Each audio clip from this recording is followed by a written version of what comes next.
Good morning. It's late morning, but it's still morning. To be fair, I've been up for a few hours, writing articles, answering emails, that sort of pish. But now that that's done and out of the way, I've got a brace of pheasants to pluck and dress. They've been hanging since Saturday, which, well, it's Monday now, so they've not been hanging that long, but I like them quite fresh. Anyway, I'm going to make a bit of a cock-a-leekie stew, casserole type thing. It's no soup because it's thick, but yeah, I don't know what to call it. Anyway, every time I make it for folk, they like it, so let's get whatever it is. Now this video might be a wee bit all over the place, because I figured whilst I get these birds sorted, I'd tell you about my season at the local Syndicate. But if you'd like to skip straight to the recipe, I'll put a timestamp in the description below. I think there's a way to put it in like the wee grey-red bar at the bottom of the screen, but I don't know how to do that yet. But if I do figure it out by the time I'm posting this video, it'll be there as well. So Rod has a peg at the local Syndicate. It's not a big shoot by any means, but it is good crack and it runs every second Saturday of the season. Now, what is a syndicate? A syndicate is basically where a group of folk get together and divide the cost of the hunting rights on a specific bit of ground. With pheasants, a few of the guns will often do the keepering, and the cost of your peg often goes to the cost and upkeep of the birds. Personally, I like syndicates because of their accessibility to local folk. I believe that the more folk that have access to shooting and hunting, the better. The more people who are connected to the land on which they reside, the more likely they are to want to protect it. Also, syndicates often offer distribution of game within the local community, and as someone who is very much pro-food freedom, I appreciate that a whole lot. In the 2022 to 2023 season, I tagged along for a few days to introduce Buck to pheasants. He actually did quite a good job despite only really being a puppy back then, and he picked up a fair few birds. My plan for this season was to attend as many days as I could and document Buck's progress on film. However, that plan went well and truly tits up. I couldn't make it to the first shoot of the season. The second shoot of the season, I was offered the chance to stand on a peg. On the third shoot, I was offered that chance again. I did go to the fourth, but I didn't film that day because I was babysitting Rod's brand new puppy. I couldn't make it to the next few, and on the last shoot of the year, I finally got the chance to film as I intended. But there weren't any birds, and the one retrieve Buck got to do, well, I didn't catch it on film, did I? So this video is essentially a compilation of all the random bits of film I did manage to take this season.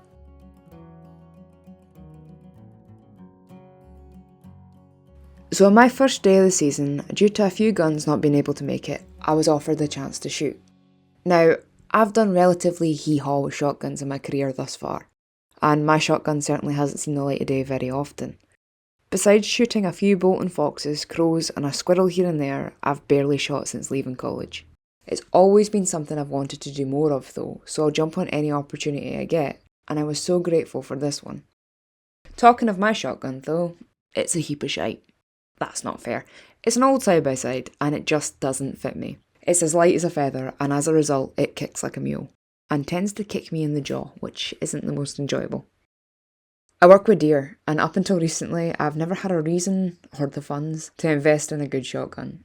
It was more important to invest in a good rifle, so when I was a student, I bought a bargain bucket side-by-side from Alex in Perth, which doesn't exist anymore.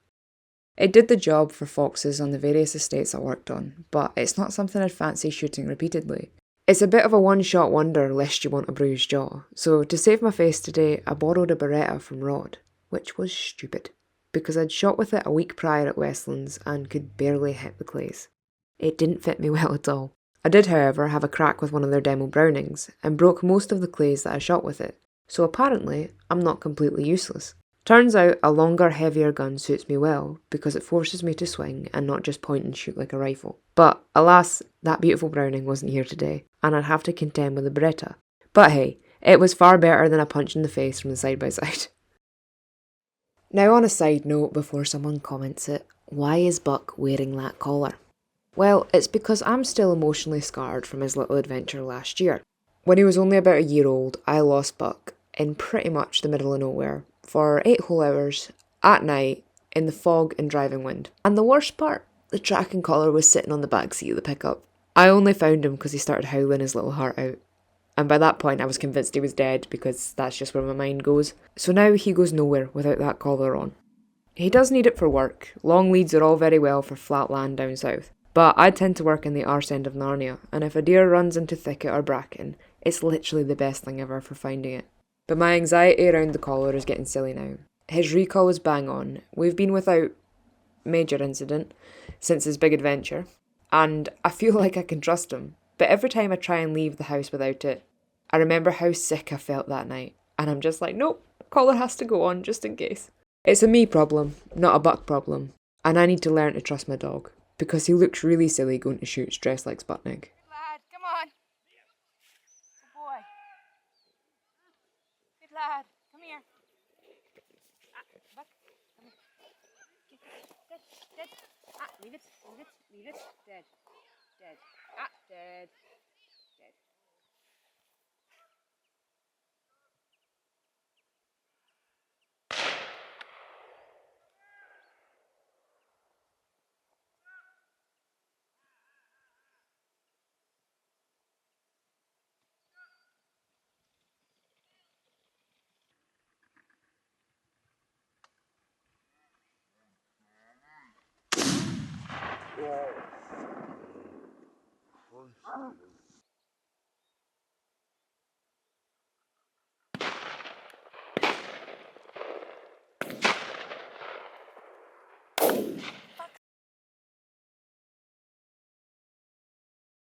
In the first drive, which I didn't film, I took a shot at a cock, which I missed. He was a high bird and I had to wait until it was behind me, as there was a gun on either horizon next to me. In hindsight, it was maybe a bit keen to try for that one.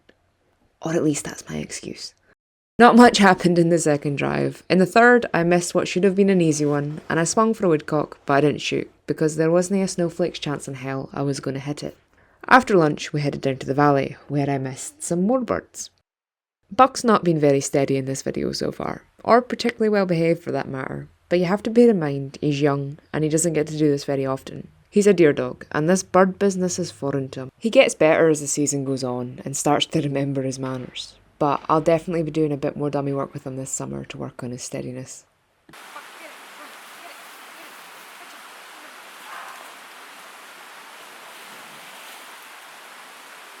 In that last clip there, you see me send Buck for a bird. I didn't shoot it, obviously not.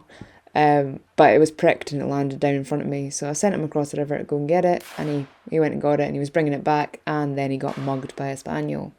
And he let this tiny little dog just take the bird off of him.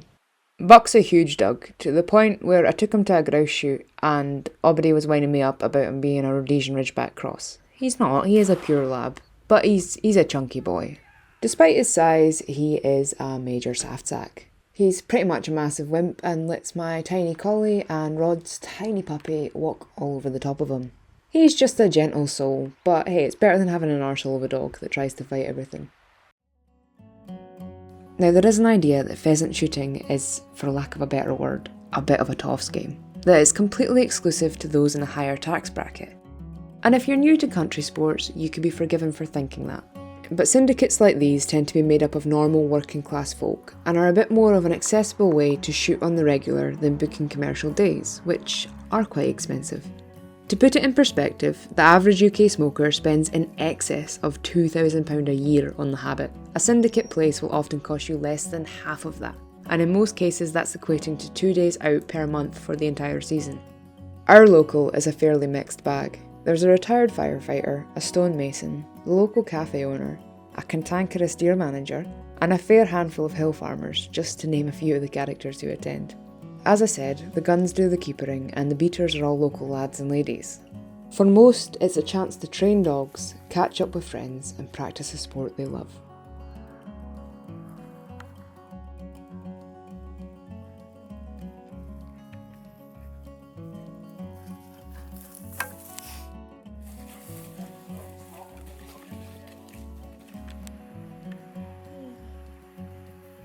Even though I didn't hit anything at all, I really enjoyed my day out. It was cracking weather for it, and I'm so grateful for the opportunity.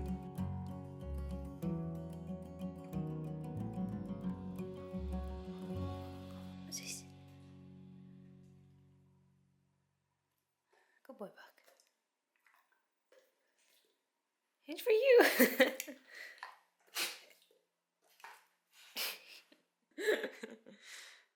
Come on.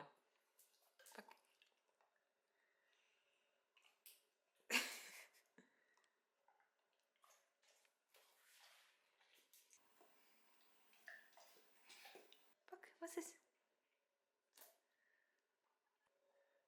Come on.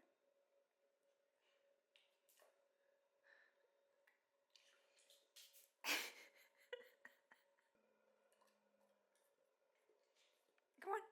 Eat it.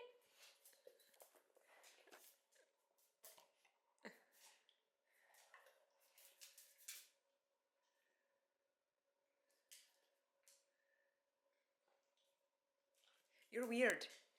You're just weird.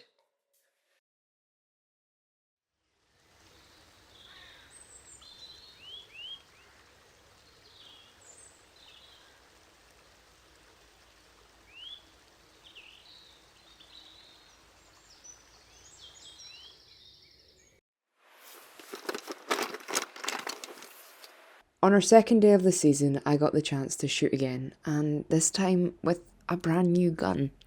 My own brand new gun.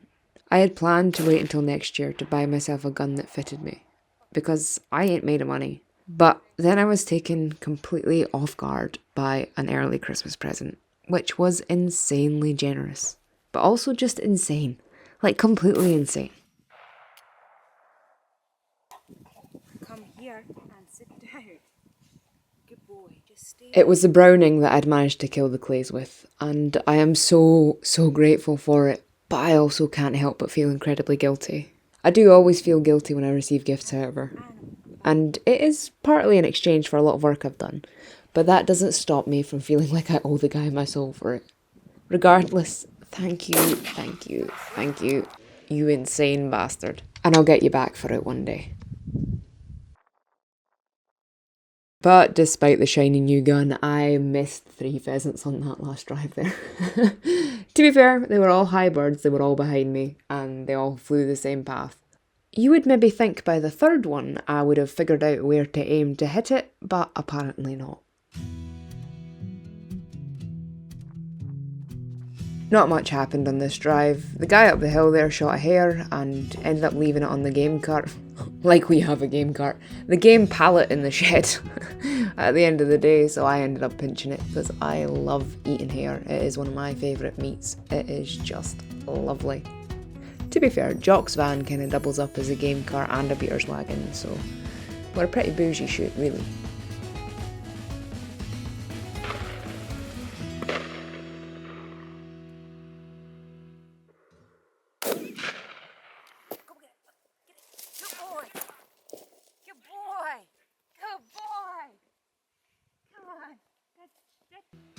And so I hit a pheasant, and all I needed was a Browning to do it. It was an easy bird, but it still counts.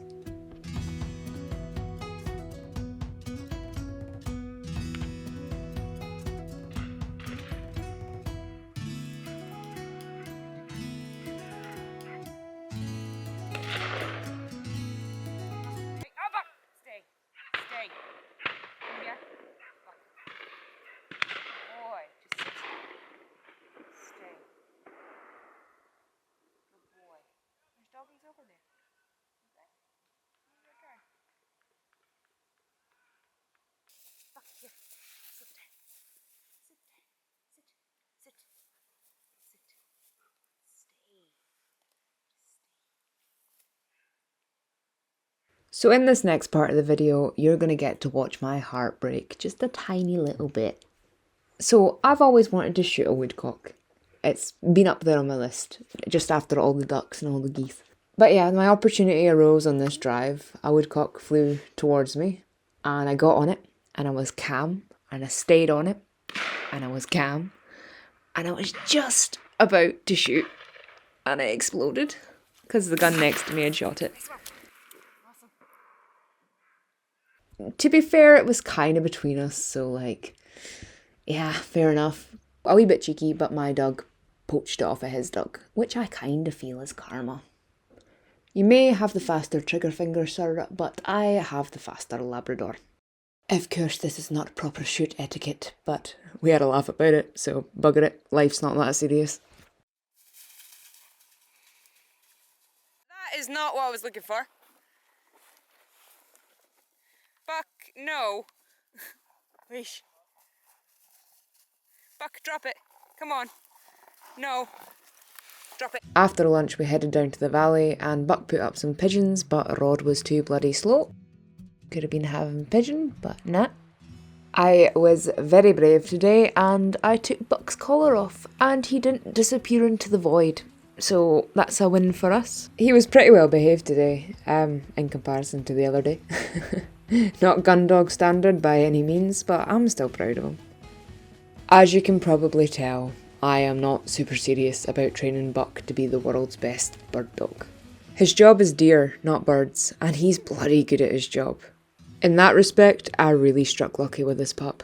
And even though I've got 5 generations of Casey on him, I'm not convinced that Great Granddaddy wasn't a bloodhound. I mean, with those jowls and that nose, the birds are more of just a hobby, and if he can pick up for me, that's awesome. If I can take him beaten without worrying he'll be a complete arsehole, that is ideal too. But that being said, steadiness and manners are something we're going to work on.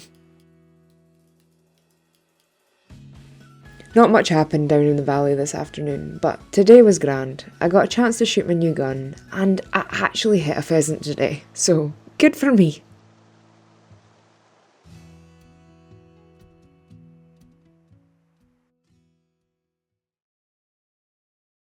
Fucking go. It's not even mine. Oh, that's right.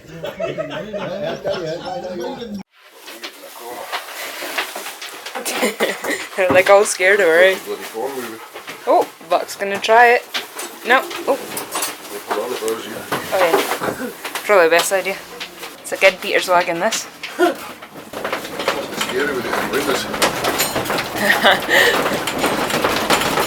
Jock is taking us up the hill, isn't he? On the last day of the season, not many guns and not many beaters showed up. But to be fair, the date had been changed from the previous weekend due to really bad weather. Apparently at the last 2 shoots there hadn't been much in the way of birds on the ground either. So with short staff on all fronts, today was going to be a bit more of a rough shooting day, with the guns that could walking through the wood as well. I tagged along to beat and work the Labradogs today. I brought Buck and Rod brought his too. Klaus, and the newest addition, Mr. Todd, the foxy whiskered gentleman. Aye, that is the puppy's name. Yep. Today was going to be a good day for the dogs.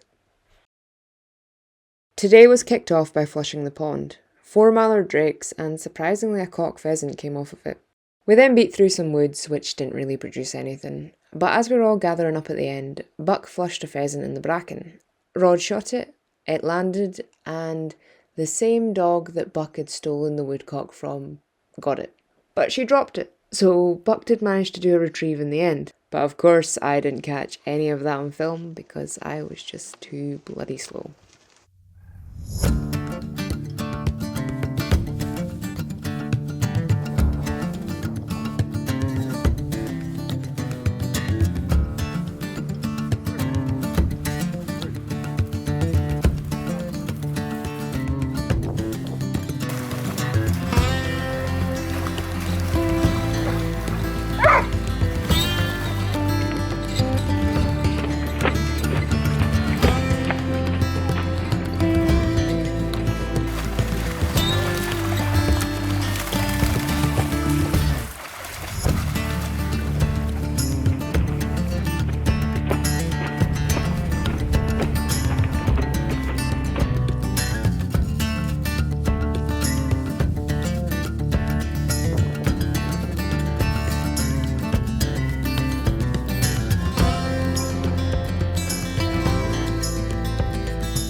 I know where the birds come out, don't you worry. I'm going to go down the road and put the dogs into that wind blow, see if I can get the 3 labs to go into that. Because there are Irish birds in there, but if it comes back over the road, I'll shoot it. The puppy thing's fairly coming along now, isn't it? Alright, you gotta see it find deer, hey? Okay. Tell you what, you take it the right side of the wind so as he can sniff them, and he'll go like 100 yards and find them. Like he's you know, considering he's just a wee babby and he's not. He's just a pup, Aye.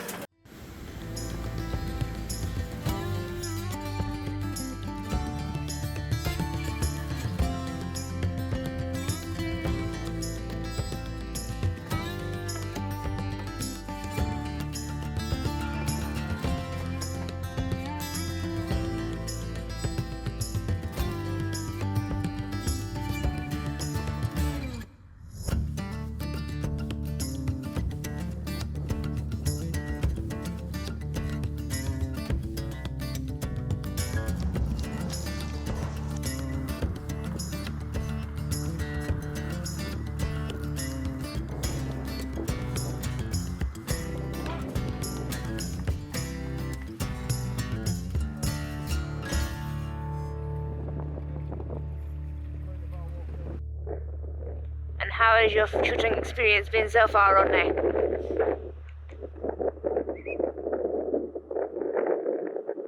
Awesome.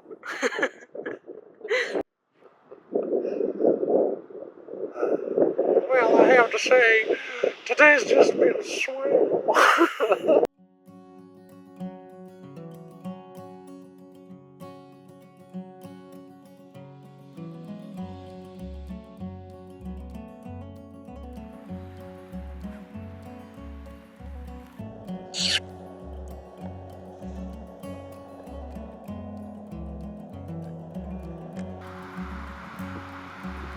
So at the end of the day, the bag was a grand total of 4. But the dogs had a belter of a day out, and so did we, to be fair. And that's kind of what it's all about, is just having a good time.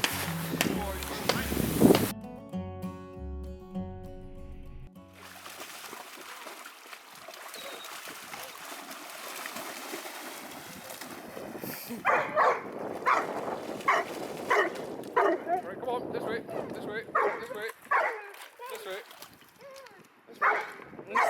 Come on. Nobody's ever swum before. Come on.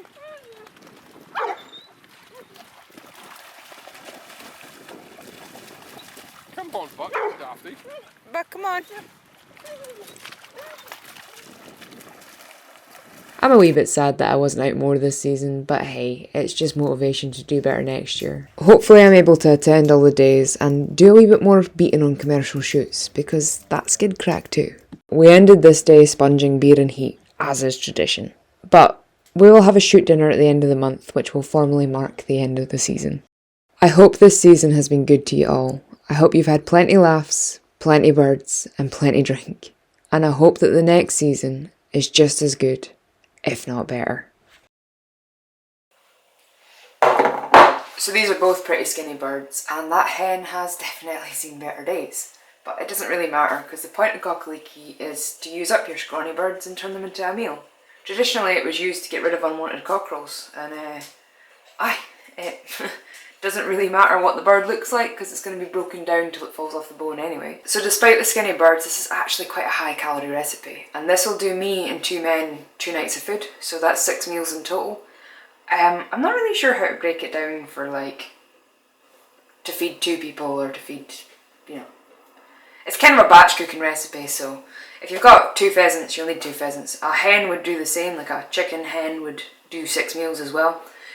Cockerels you probably need 2 if they're skinny. Turkey will do you 9 or 12 meals. And yeah, partridges you'll need 4 or 5 if you want to do this. But yeah, it's a good batch cooking recipe. So you'll need chicken stock or pheasant stock, whatever you've got, whatever kind of bird you've got. And I'll probably end up using 2 pints of that. But that's just to submerge everything after I've chucked it all in there. You need 2 leeks, which is pretty self-explanatory for cock-a-leekie. Shallots, I've used 4 big ones or 2 brown onions, depending on what you like. You'll need some bacon, that's 300 grams of just offcuts, like cooking bacon. You'll need some butter, that's just to go under the skin of the pheasant while you're cooking it and stop it from drying out too much. You'll need some cream cheese of some description. I just use Philadelphia and I'll probably use the entire lot of that in it.